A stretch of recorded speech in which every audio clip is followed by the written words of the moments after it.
अस्सलाम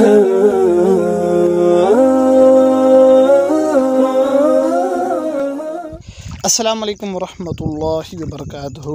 आज मैं आपसे 3 सीगे पूछूंगा। अगर आपने तीनों सीगों की सर्फ़ी तहकीक बिल्कुल दुरुस्त की तो आपको इनाम में एक किताब दी जाएगी या उस किताब की आपको कीमत सेंड की जाएगी, बशर्ते कि आप तीनों सीगों में कहीं भी एक भी आप गलती नहीं करेंगे।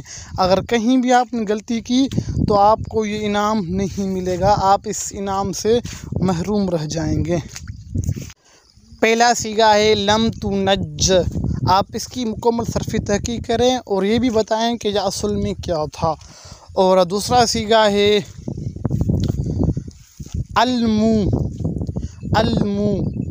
और तीसरा सीगा है मुमशिन मुमशिन। आप ये तीनों सीगों की सर्फ़ी तहकीक करके कमेंट में सेंड कर दीजिए। जज़ाकल्लाह खैरा।